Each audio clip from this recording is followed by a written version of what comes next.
இறைவன் வந்து தேதியை குறிச்சிட்டான், சீட்டை கிழிச்சிட்டான்னா எவ்வளவு பணம் இருந்தாலும் அப்போலோல வந்து ஒரு பிரமிடு வச்சா நாளைக்கு நான் வந்து சிவகாசி தொகுதியில நின்று எம்பி ஆயிட முடியுமா? அப்ப அவங்க எல்லாம் சைக்கோ பர்சனாலிட்டிஸ் மட்டும்தான் அது மாதிரி வேலையை பார்ப்பாங்க. மத்தபடி நான் போயிட்டு ராகுவை ஆக்டிவேட் பண்றேன், கேதுவை டீஆக்டிவேட் பண்றேன், கீழே பெரும்பள்ளம் போறேன்.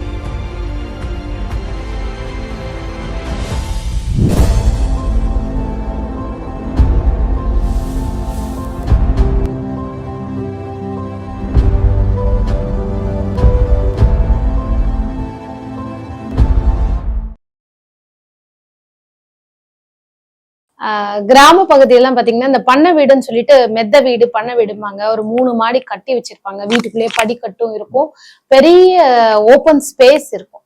சோ இந்த அமைப்பு மாதிரி பண்ணலாமா? தவறான அமைப்பு மேடம். அது மாதிரி பண்ணக்கூடாது. அது மாதிரி இருக்கிற வீட்டுல என்ன ஆகுது அப்படின்னா, நிறைய பேர் வந்து சந்தோஷமா வாழ மாட்டாங்க. நகரத்தாரை எடுத்துக்கிட்டோம் அப்படின்னா, ஃபார் எக்ஸாம்பிள் அவங்க வந்து 2-3 பேர் தான் ஒரு வீட்டுல, 1 கிலோமீட்டருக்கு ஒரு வீடு இருக்கு, பெருசா இருக்கு, 2 பேர் 3 பேர் தான் அந்த கிழங்கட்டைகள் வாழறாங்க. பாதி எல்லாருமே வெளிநாட்டுல இருக்காங்க. அந்த வீட்டுல நிலைச்ச ஒரு கூட்டு குடும்பமா வாழ முடியாது. அந்த வீடும் வந்து ஒரு 60-70 வருஷத்துக்கு மேல யாரும் மற்ற அனாதையாக அந்த வீடு தானாக கட்டடமாக நிற்குமே தவிர உயிரோட்டம் இருக்காது. முற்றம் வச்சு கட்டுகின்ற பொழுது, நான் எங்க ஊர்லயும் வந்து முற்றம் வச்சு கட்டினாங்க, அதுல நிறைய பேர் வந்து சந்தோஷமா வாழல. ஏன்னா அந்த அமைப்பானது த்ரோஅவுட் ஃபுல்லாவே வந்து வான்வெளி வரைக்கும் போவோம் அந்த ஹைட்டு. அப்போ எல்லாமே வாஸ்து மாறும். நீங்க கேட்கலாம், எல்லாருமே கோடீஸ்வரனா இருக்காங்களா? அது மாதிரி தானே வீடு வச்சு கட்டினாங்க. நிச்சயமாக. ஏன்னா பணம்ங்கிறது அவங்க கிட்ட குறைவில்லாத ஒரு செல்வமா தானே இருந்தது. ஷோர். ஆனா நான் ஸ்டார்டிங்ல ஒண்ணு சொன்னேன், பணத்திற்கும் வாஸ்துக்கும் சம்பந்தம் கிடையாது. பணத்தை வச்சுட்டு என்ன பண்ண முடியும்? பணத்தை கோடி கணக்குல 10,000 கோடி எவ்வளவு கோடி இருக்கு, நான் சொல்ல விரும்பல. ஏக்கரா நஞ்ச புஞ்ச. ஆமா, நிறைய இருக்கு. நிறைய வீடுகள் இருக்கு. சந்தோஷமா ஒற்றுமையா வாழ முடியலையே. பணம் நிறைய இருக்கு. செந்தில் பாலாஜியால ஜாமீன் வாங்க முடியலையே. இன்னொரு 2 அமைச்சர் உள்ள போறாங்க. பணம் நிறைய இருக்கு, காப்பாற்ற முடியலையே. என்ன பண்ண முடியும்? உண்மை. இறைவன் வந்து தேதியை குறிச்சிட்டான், சீட்டை கிழிச்சிட்டான்னா எவ்வளவு பணம் இருந்தாலும் அப்போலோல வந்து நீங்க எவ்வளவு வச்சு பாத்துக்கிட்டாலும் அந்த உயிர் போகுதுன்னா போய் தான் ஆகணும். அது ஒண்ணுமே பண்ண முடியாது. பணத்திற்கும் வாஸ்துக்கும் சம்பந்தம் கிடையாது. அமைப்புகள் தவறாக இருக்கின்ற பட்சத்தில் பணம் எவ்வளவாக இருந்தாலும் அங்கே ஒற்றுமை இருக்காது. மனிதர்கள் அங்கே வாழ மாட்டார்கள். அந்த கட்டடம் தனியாக நிற்கும். சோ அந்த மாதிரி இப்ப நம்ம இந்த டூப்ளெக்ஸ்ல அந்த மாதிரி கட்டுறது தவறு. கட்டினா அந்த வீடு வந்து மியூசியமா இருக்கும். அவ்வளவுதான். வாழறதுக்கு யாரும் இருக்க மாட்டாங்க. இல்ல, இருக்க விடாது. ஓகே, ஏதோ ஒண்ணு தனியா பிரிச்சிடும். இப்ப இடையில நம்ம வந்து இந்த கேன்சர்ன்ற ஒரு விஷயத்தை பத்தி நீங்க சொன்னீங்க. சோ எந்த மாதிரி அமைப்பு இருந்தா அந்த மாதிரி ஒரு நோயால பாதிக்கப்படுவாங்க? ஏன்னா இப்ப ஹிஸ்டரி வைஸ் பாத்தீங்கன்னா ஒருவர் கேன்சரால இறந்திருக்காங்கன்னா பொதுவா இது டிஎன்ஏவால வரக்கூடிய விஷயம்னு சொல்லியிருக்காங்க. அப்பாவோ தாத்தாவோ இந்த மாதிரி பாட்டனார் குடும்பத்துக்குள்ள இருக்க வேண்டிய. ஆனா நிறைய பேர் பாத்தீங்கன்னா குடும்பத்துல அந்த வியாதியே இருக்காது, இவங்கதான் முதலால் அதால மரணம் ஆயிருக்கும். இதற்கும் வாஸ்துவுக்கும் சம்பந்தம் இருக்கு? என்ன மாதிரி அமைப்பு? நிச்சயமா உண்டு மேடம். தென்கிழக்கு ஒருத்தருக்கு பாதிக்கப்படுகிறது என்றால், தென்கிழக்குல தேவையில்லாம கிச்சன் இடத்துல ஒரு செப்டிக் டேங்க் போடுறோம், தென்கிழக்குல ஒரு டாய்லெட் பாத்ரூம் போடுறோம், தென்கிழக்குல தேவையில்லாத சில விஷயங்கள் பெட்ரூம் வருது, தென்கிழக்குல சம்பு வருது, தென்கிழக்குல உயரமான மரங்கள் வருது. இது மாதிரியான அமைப்புகள் எந்த வீட்டுல இருந்தாலும் அந்த வீட்டுல ஷோர் ஷார்ட்டா கேன்சர் உண்டு. நிச்சயமாக கேன்சர் பேஷண்ட்ஸ் இருப்பாங்க. அதாவது இல்லாட்டியும் அந்த மாதிரி வீட்டுக்குள்ள இருக்க ஆரம்பிச்சப்புறம் வரதுக்கான வாய்ப்புகள் இருக்கு. நிச்சயமா வரும். அது மாதிரியான தென்கிழக்கு என்பது அக்னி மூலை, வடமேற்கு என்பது அக்னி மூலை. ஒரு அக்னி மூலையில நீங்க செப்டிக் டேங்க் வைக்கிறீங்க, அக்னி மூலையில நீங்க பெட்ரூம் போடுறீங்க, அக்னி மூலையில நீங்க சம்பு கட்டுறீங்க அப்படின்னா தவறு. அப்படி இருக்கும்போது அங்க கேன்சர் பேஷண்ட்ஸ் நிச்சயமா இருப்பாங்க. அது பிரெஸ்ட் கேன்சரா இருக்கலாம், வயிறு கேன்சரா இருக்கலாம், அல்லது வந்து த்ரோட் கேன்சரா இருக்கலாம்.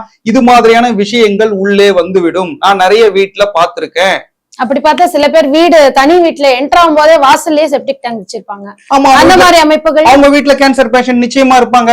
இல்லைன்னா கேன்சர் ஆனது அந்த வீட்டுல உருவாகும். அப்படி உருவாச்சுன்னா அதுக்கு ஒரே ஒரு கடவுள் தான் சாமி. தமிழ்நாட்டுல, இந்தியாவுல, உலகத்திலேயே காஞ்சிபுரம் காமாட்சி அம்மன் மட்டும்தான் தென்கிழக்கு அதிபதி. அவ தென்கிழக்கு சம்பந்தப்பட்டவ, கேன்சர் சம்பந்தப்பட்டவ. கேன்சர் பேஷண்ட்ஸ அப்படியே கொஞ்சம் எக்ஸ்டெண்ட் பண்ணி கொடுப்பா உயிரை. ஓகே, உதாரணத்துக்கு தப்பிக்க இப்போ முடியாது. தப்பிக்க முடியாது. ஓப்பனா எங்க அம்மாவுக்கே பிரஸ்ட் கேன்சர். உங்களுடைய தாயார்? ஆமா, அவங்க சமீபத்துல இறந்துட்டாங்க. சில அமைப்புகள் தென்கிழக்குல இருக்கு எங்களுது. அந்த தென்கிழக்கு அமைப்பு இருக்கு சொல்ல அது உள்ள வந்துருச்சு. உள்ள வந்துருச்சதுக்கு அப்புறம் காஞ்சிபுரம் காமாட்சி அம்மன் தான் சரணாகதி. ஓரளவுக்கு தானே எக்ஸ்டெண்ட் பண்ணி கொடுக்க முடியும். நிச்சயமாக நிச்சயமாக. ஏன்னா இந்த மாதிரி இப்ப நீங்க உங்களுடைய அனுபவத்தை சொன்னீங்க. உங்களுடைய சொந்த வீடா இருக்கலாம். சோ சில பேர், நிறைய பேர் வந்து சொந்த வீட்டை விட்டு மாற முடியாத ஒரு சூழ்நிலை இருக்கும். நம்ம சொந்த வீடு கஷ்டப்பட்டு கட்டியிருக்கோம், இந்த ஒரு அமைப்புக்காக நான் இதை விட்டுட்டு வாடகை வீட்டுக்கு போகணுமான்னு. அந்த மாதிரி அமைப்பு இருக்கிறவங்க எல்லாம் என்ன மாதிரி ரெமெடி பண்ணா இதுல இருந்தெல்லாம் கொஞ்சம் நிவர்த்தி கிடைக்கும்? ஒரு சில விஷயங்களை வந்து நம்ம வாஸ்துல பரிகாரம் கிடையாது. வாஸ்துல சிப்பு வச்சா கொஞ்சம் எனர்ஜைஸ் பண்ணலாம். ஆமா, வாஸ்து மீன் அது மாதிரி எல்லாம் வச்சா வைக்கலாம். அப்புறம் அந்த மீன்கள் வைக்கலாம், மணி எல்லாம் வைக்கலாம். ஆமா, எல்லாம் ஃப்ராடு பசங்க. ஒரு 50,000 ரூபாய் பில்லு போடலாம். நாங்கள் அதற்கு அப்பாற்பட்டு பயணப்படணும் அப்படின்னா வாஸ்துல பரிகாரம் கிடையாது. அப்படி நீங்க பரிகாரத்துக்கு பின்னாடி போறதா இருந்தா கடைசி வரைக்குமே உங்களை சரிப்படுத்திக்க முடியாது. ஒரு மாற்றமும் கிடைக்காது, 10 பைசா பிரயோஜனம் கிடையாது. இப்போ நீங்க தென்கிழக்குல செப்டிக் டேங்க், அந்த வீட்டுல வந்து கேன்சர் வந்துருச்சு, அல்லது வந்து தென்மேற்குல உள்மூளை படிக்கட்டு, அந்த வீட்டுல டைவர்ஸ் இருப்பான், நிச்சயமா இருப்பாங்க, டைவர்ஸ் இருப்பாங்க, வாழா வெட்டிங்க இருப்பாங்க. அந்த இடத்துல நீங்க போயிட்டு வாஸ்து மீன் வச்சா சரியாயிடுமா? இல்ல ஒரு பிரமிடு வச்சா நாளைக்கு நீங்க முதலமைச்சர் ஆயிட முடியுமா? ஒரு பிரமிடு வச்சா நாளைக்கு நான் வந்து சிவகாசி தொகுதியில நின்று எம்பி ஆயிட முடியுமா? மக்கள் செல்வாக்கு வேணும், மக்களை படிக்கணும், அப்பதான் ஒரு எம்பி ஆக முடியும், எம்எல்ஏ ஆக முடியும். அப்ப வீடு தவறாக இருக்குன்னா அந்த தவறை திருத்தி கொள்ள வேண்டும். இல்ல மாறிதான் ஆகணும்னா மாறிதான் ஆகணும். சில பேர் வந்து வீட்டுல பெரிய தொட்டில தண்ணி வச்சிருப்பாங்க, அதுல லெமன் பூ எல்லாம் போட்டு வச்சிருப்பாங்க, இது வந்து வாஸ்துவ காப்பாத்தும் அப்படிங்கிறாங்க. இது உண்மையா? எல்லா பெரிய பெரிய இன்ஸ்டிடியூட்ல இப்ப வச்சிருக்காங்க. அது வந்து தண்ணி வச்சு அதுல பூ போட்டு எலுமிச்சம்பழம் எல்லாம் போடுறாங்க. அது ஒரு பைத்தியக்கார மனநிலை. அப்படி பண்றது அதனால கண் திருஷ்டி போகும். அதெல்லாம் 10 பைசாக்கு பிரயோஜனம் கிடையாது. இந்த பிரபஞ்சத்துக்கு நீங்க என்ன சொல்றீங்க அப்படின்னா, நான் வந்து வெட்டியா இருக்கேன், தண்ணிய வேஸ்ட் பண்றேன், பூவை வேஸ்ட் பண்றேன். அப்ப அந்த பிரபஞ்சம் என்ன நினைக்கும்னா, இவன் இந்த வெட்டி இவனுக்கு வந்து காசு கொடுக்க கூடாதுன்னு அந்த பிரபஞ்சம் முடிவு பண்ணிடும். ஏன்னா நிறைய பேர் தன்னுடைய தொழில் இடத்துலயும், ஆபீஸ்ல, பிசினஸ் பண்ற இடத்துல, எஜுகேஷன் இன்ஸ்டிடியூஷன்ல கூட பெரிய டபரா மாதிரி வச்சு அதுல தண்ணி வச்சு பூலா வச்சிருக்காங்க. அப்போ அவங்க எல்லாம் சைக்கோ பர்சனாலிட்டிஸ் மட்டும் தான் அது மாதிரி வேலையை பார்ப்பாங்க. அது பண்ணக்கூடாது. சைக்கோவா இருப்பாங்க அவங்க எல்லாம், ஷூரா இருப்பாங்க. நம்ம ஒண்ணு கேட்டா அவன் ஒண்ணு பதில் சொல்லுவான். அந்த இடத்துல நீங்க தண்ணி வச்சு அதுல பூ வச்சு எலுமிச்சம்பழம் எல்லாம் போட்டு வச்சிருக்கான்னா அப்போ வந்து எல்லாத்தையுமே அவன் வேஸ்ட் பண்ணிக்கிட்டு இருக்கான்னு அர்த்தம். அப்போ பிரபஞ்சத்துக்கு அவங்க என்ன சொல்றாங்கன்னா, நாங்க வெட்டியா இருக்கோம், ஒரு மாதிரியான சைக்கோ மனநிலை உள்ள ஆட்கள் தான் அதெல்லாம் செய்வாங்க. அதெல்லாம் செய்யக்கூடாது. தவறு, தவறு, மிகப்பெரிய தவறு. நீங்க தெய்வத்தை கும்பிடலாம், என்ன நல்லா வச்சுக்கோன்னு கேட்கலாம். மத்தபடி நான் போயிட்டு ராகுவை ஆக்டிவேட் பண்றேன், கேதுவை டீஆக்டிவேட் பண்றேன், கீழே பெரும்பள்ளம் போறேன், ராமேஸ்வரம் போறேன் அப்படின்னா அதெல்லாம் ஒரு பிரயோஜனமும் கிடையாது. இப்ப நீங்க டைவர்ஸ்னு ஒரு விஷயத்த பத்தி சொன்னீங்க. நிறைய பேர் வீட்டுல கல்யாணமே ஆகாம பரம்பரையா நிறைய பேர் உட்கார்ந்து இருப்பாங்க, நிறைய பரிகாரங்கள் பண்ணிருப்பாங்க. நீங்க சொன்ன மாதிரி நிறைய கோவிலுக்கு போயிருப்பாங்க, பரிகாரமா பண்ணிருப்பாங்க. அவங்க கல்யாணம் ஆகாம இருக்கிறதுக்கும் அந்த வீட்டினுடைய வாஸ்துவுக்கும் சம்பந்தம் உண்டா? இல்ல ஜாதகத்தில் குறைபாடா? ஜாதகமும் வாஸ்துவும் ஒன்றோடு ஒன்று தொடர்புடையது. வாஸ்துவும் நம்முடைய வளர்ப்பும் ஒன்றோடு ஒன்று தொடர்புடையது. நீங்க ஒரு வாஸ்துபடி பாத்தீங்கன்னா வடகிழக்கும் தென்மேற்கும் திருமணம் சம்பந்தப்பட்டது. வடகிழக்குல வந்து நமக்கு உயரமான இடத்துல தேவையில்லாத வாட்டர் டேங்க் இருக்கு. வடகிழக்குல உள்மூளை படிக்கட்டு வெளிமூளை படிக்கட்டு வருது அப்படின்னால அந்த இடத்துல திருமணம் தடைபடும். தென்மேற்கு திருமணம் சம்பந்தப்பட்ட விஷயம். அப்ப வடகிழக்கும் தென்மேற்கும் ஒரு வீட்டுல தவறுதலாக இருக்கின்ற பட்சத்தில் அந்த திருமணமானது தடைபடும். அப்போ நம்ம என்ன பண்ணணும் அப்படின்னா வடகிழக்கும் தென்மேற்கும் நம்ம சரி செஞ்சுக்கணும். அப்ப இதையும் தாண்டி திருமணம் ஆகாத நிறைய பேர் இருக்காங்க. அவங்க என்ன பண்ணணும் அப்படின்னா ஸ்ரீவில்லிபுத்தூர் ஆண்டாள், திருச்செந்தூர் முருகர், இல்லைன்னா காசி, இந்த 3 இடத்துக்கு சென்று வருகின்ற பொழுது, அல்லது கல்யாணம் ஆகாத கன்னி பெண்ணுக்கு 1 கிராம் தங்கம் கொடுக்கின்ற பொழுது நிச்சயமாக ஷோரா கல்யாணம் ஆயிடும். ஓகே, கல்யாணம் ஆகணுங்கிற பிரார்த்தனை இருக்கிறதுனால கல்யாணம் ஆக வேண்டியவங்களுக்கு இல்ல ஆக போறவங்களுக்கு இந்த மாதிரி அவங்க கல்யாணம் ஆகாத கன்னி பெண்ணுக்கு கல்யாணம் ஆகாதவங்க 1 கிராம் தங்கம் வாங்கி கொடுத்தாங்கன்னா ஷோரா கல்யாணம் ஆயிடும். இல்ல திருப்பதியில உண்டியல்ல ஒரு 1/2 கிராம் தங்கம் போட்டாலும் கல்யாணம் ஆயிடும். இல்லைன்னா காசிக்கு போயிட்டு காலபைரவரையும் காசி விஸ்வநாதரையும் அன்னபூரணியும் விசாலாட்சியும் தரிசனம் பண்ணிட்டு 6 மணிக்கு தசஸ்வமேதா காட்ல கங்கா ஆரத்தி பார்த்துட்டு சாமி கும்பிட்டுட்டு வந்தாலே போதும். உங்களுக்கு ஷோர் ஷாட்டா 7வது மாசம் உங்களுக்கு நிச்சயதார்த்தம் ஆயிடும். உச்சகட்ட பரிகாரம் காசி.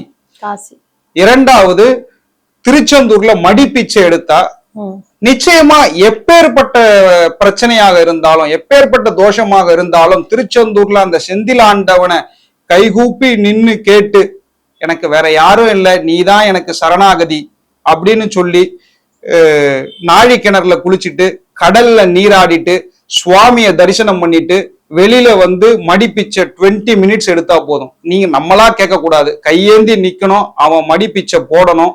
அது 10 ரூபாயா இருக்கலாம், 5 ரூபாயா இருக்கலாம், 50 காசா இருக்கலாம், 1 ரூபாயா இருக்கலாம். போட்டதுல இருந்து 20 நிமிஷம் தான் எடுக்கணும். எடுத்த காசை எடுத்துட்டு போய் அவன் ஹோட்டல்ல சாப்பிட்டுட்டு வந்துடலாம்.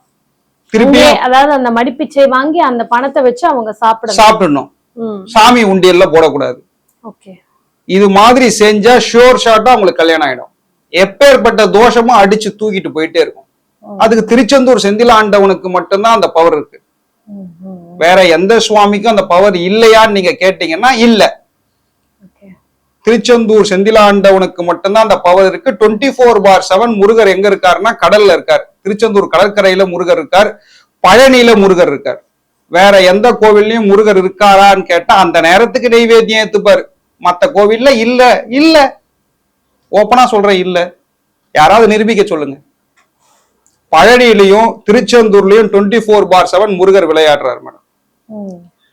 திருவண்ணாமலையிலையும் காசியிலையும் 24/7 சிவபெருமான் இருக்கார். மத்த கோவில்ல டைமுக்கு வருவார், பூஜையை ஏத்துப்பார், போயிடுவார். ஈவன் ராமேஸ்வரத்துல ஸ்படிகலிங்க பூஜைக்கு அப்புறம் தான் ராமநாத சுவாமி வருவார், பூஜையை ஏத்துப்பார், போயிடுவார். அது 5 to 6 நடக்கும். மத்தபடி நீங்க கேள்வி அங்க சிவன் இல்லையான்னு கேட்டா நான் பதில் சொல்ல மாட்டேன். இவ்வளவுதான் விஷயம்.